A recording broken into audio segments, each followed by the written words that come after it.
చూపించండి. ప్రతి దగ్గర చేస్తున్నారు.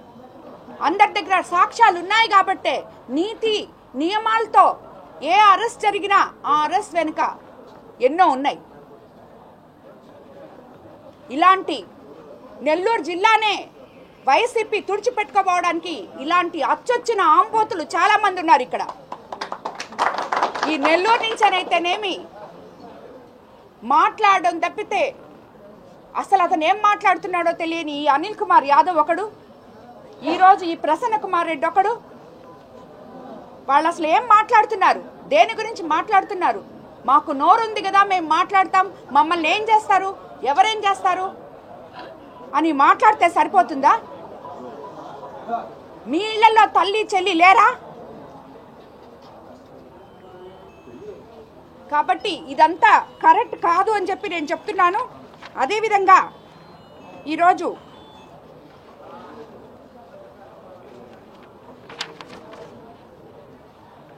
చచ్చిన పార్టీని బతికించుకోవడానికి జగన్మోహన్ రెడ్డి గారు ఇలాంటి ఓదార్పు యాత్రలు చేస్తున్నారు అని చెప్పి నేను చెప్తున్నాను. తీర్థయాత్రలు చూసాం, జైత్రయాత్ర చూసాం, విజయ యాత్ర చూసాం, దండయాత్ర చూసాం, ఓదార్పు యాత్ర కూడా చూసాం. జగన్మోహన్ రెడ్డి జైలు యాత్రలు, నీచపు పరామర్శలు చూస్తుంటే నిజంగా మాలాంటి మహిళలంతా సిగ్గుతో తల దించుకోవాలనిపిస్తుంది. ఎక్కడ మీరు మహిళలకు గౌరవిస్తున్నారు? రాబోయే రోజుల్లో 33% రిజర్వేషన్ ఉంది. ఎంతో మంది ఉన్నత కుటుంబాల్లోంచి స్త్రీలు బయటకు వచ్చి రాజకీయాల్లో అడుగుపెట్టబోతున్నారు. వాళ్ళందరికీ ఏంటి ఇన్స్పిరేషన్? మాలాంటి మేము ఎంతో ధైర్యం చేసి బయటకు వచ్చి నాయకులుగా ఎదుగుతూ సేవ చేయడానికి వచ్చిన వాళ్ళం. మేము నాయకులుగా, మేము సేవ చేయడానికే రాజకీయాల్లోకి వచ్చాము అన్న విషయం అందరికంటే బాగా జగన్మోహన్ రెడ్డి గారికి మాత్రమే తెలుసు. మొట్టమొదట ఆయనకే తెలుసు. వేమిరెడ్డి ప్రభాకర్ రెడ్డి గారంటే ఏంటో ఆయనకే తెలుసు. ఈరోజు విపిఆర్ గారు ఇక్కడ నెల్లూరులో క్వాడ్స్, ఇసుక, సిలికా చేస్తున్నాడని మాట్లాడుతున్నాడు. ఈరోజు మాట్లాడాడు ఆయన. ఎవరో స్క్రిప్ట్ రాసిస్తే చదువుకున్నట్టున్నారు. లేకపోతే నిన్న రాత్రే చెప్పారు క్లియర్గా విపిఆర్ గారు, నాకు క్వాడ్స్కి ఎటువంటి సంబంధం లేదు, 400 కోట్లతో 500 కోట్లతో ఫ్యాక్టరీ పెట్టబోతున్నాను, ఆ ఫ్యాక్టరీ యువతకి ఉపాధి కల్పిస్తుందని, అది కూడా మారుమూల గ్రామాల్లో పెట్టబోతున్నాం, దానికోసం నేను ఫలాంది చేశాను. ఈరోజు ఇటువంటి నీచులందరూ మాట్లాడిన మాటల కోసం నాకు అవసరం లేదు, నేను దాన్ని వదిలేస్తున్నాను అని చెప్పి నిన్ననే ప్రెస్ మీట్ పెట్టడం జరిగింది. అందరికన్నా ముఖ్యంగా వేమిరెడ్డి ప్రభాకర్ రెడ్డి గారు ఏంటో, ఆయన నీతి నిజాయితీ ఏంటో, ఆయన ఎక్కడి నుంచి ఆయనకి ఆదాయం వస్తుందో అన్నీ జగన్మోహన్ రెడ్డి గారికి తెలిసినంత బాగా ఇంకెవరికి తెలియదు.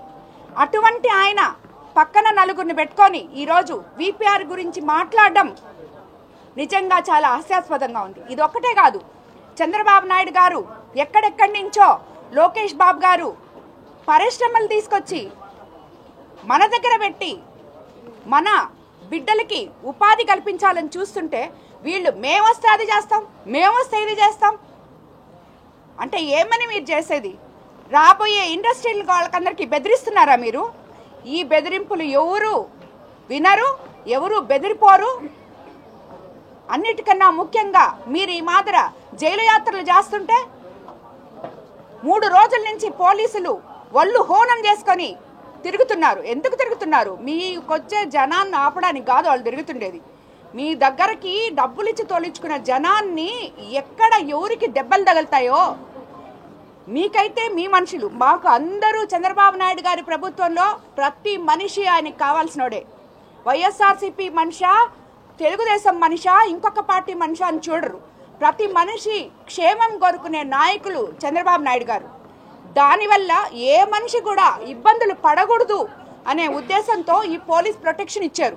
అంతేగాని మీ మనుషులు వస్తున్నారు వాళ్ళని ఆపాలి, ఈ మనుషులు వస్తున్నారు వాళ్ళని తరమాలి, అది కాదు మా ఉద్దేశం. ఏ మనిషి కూడా ఇబ్బంది పడకూడదు.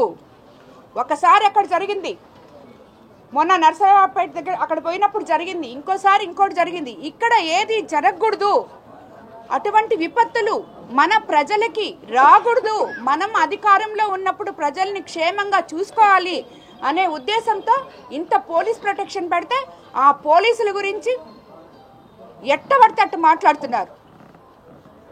వాళ్ళు భార్య బిడ్డల్ని వదిలేసి మన కోసం ఎంతో సేవ చేస్తున్నారు. అలాంటి వాళ్ళ గురించి మీ దగ్గర ఉన్నారు పోలీసులు, మీరు చేశారు, మీ దగ్గర కూడా ఉన్నారు కదా, మీ దగ్గర పనిచేసిన వాళ్ళే ఈరోజు కూడా ఉన్నారు. వాళ్ళని పట్టుకొని ఈరోజు మీరు ఇలా మాట్లాడుతున్నారంటే దానికి అర్థం ఏంటి? ఇక్కడ ఎన్నో పరిశ్రమలు తీసుకొచ్చి అభివృద్ధి చేయాలని చెప్పి చూస్తుంటే ఆంధ్రప్రదేశ్కి జగన్మోహన్ రెడ్డి గారు ఒక సైంధవుల్లాగా వ్యవహరిస్తున్నారు.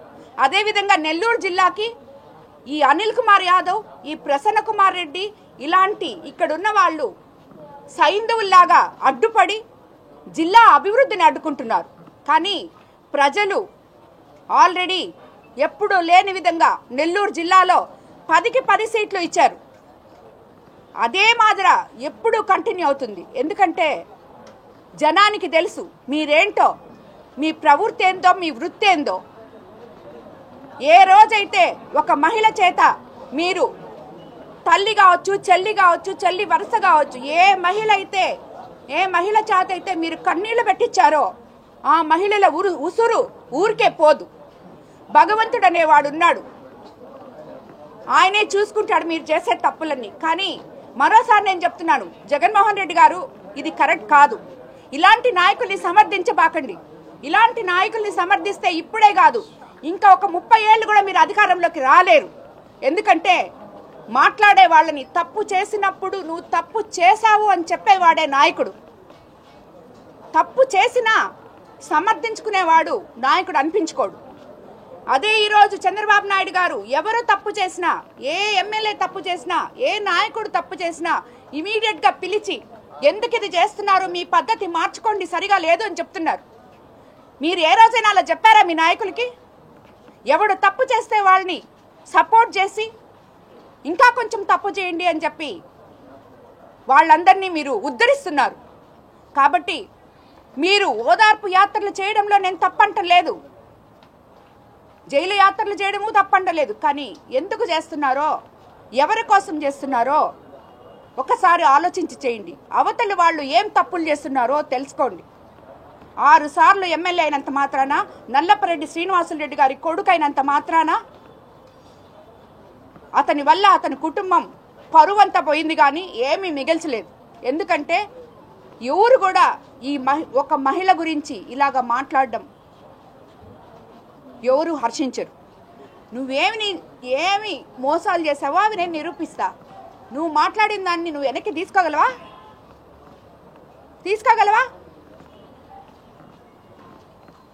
ఇది కరెక్ట్ కాదు. ఇలాంటి వాళ్ళ కోసం మీరు ఇంత వ్యయ ప్రయాసలు కోర్చి ప్రభుత్వ ధనం మొత్తం వ్యర్థం చేసి ఇలాగా రావాల్సిన అవసరం లేదేమో అని నేను అనుకుంటున్నాను. కాబట్టి మరోసారి ఇలా మహిళలకి, ఏ మహిళకు కూడా నాకు జరిగిన అన్యాయం జరగకూడదు.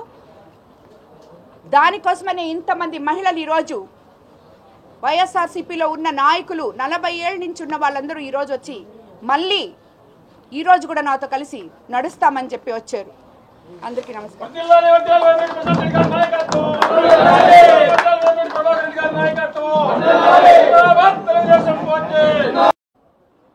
ఇవి మాట్లాడినప్పుడు నువ్వు తిరిగి నన్ను ఏం మాట్లాడాలి? నువ్వు ఇక్కడ కమిషన్ తీసుకున్నావమ్మా, నువ్వు ఈ కాంట్రాక్ట్లో తీసుకున్నావమ్మా, లేదు నువ్వు ఇక్కడ గ్రావెల్ ఎత్తావమ్మా, నువ్వు ఇక్కడ మట్టెత్తావమ్మా, ఇసుకెత్తావమ్మా నువ్వు మాట్లాడాలి. దీన్ని రాజకీయ విమర్శలు అంటారు, విమర్శలకి ప్రతి విమర్శలు అంటారు. అంతేగాని నేను నిన్ను రాజకీయంగా విమర్శిస్తే నువ్వు నా వ్యక్తిగత హననం చేశావు.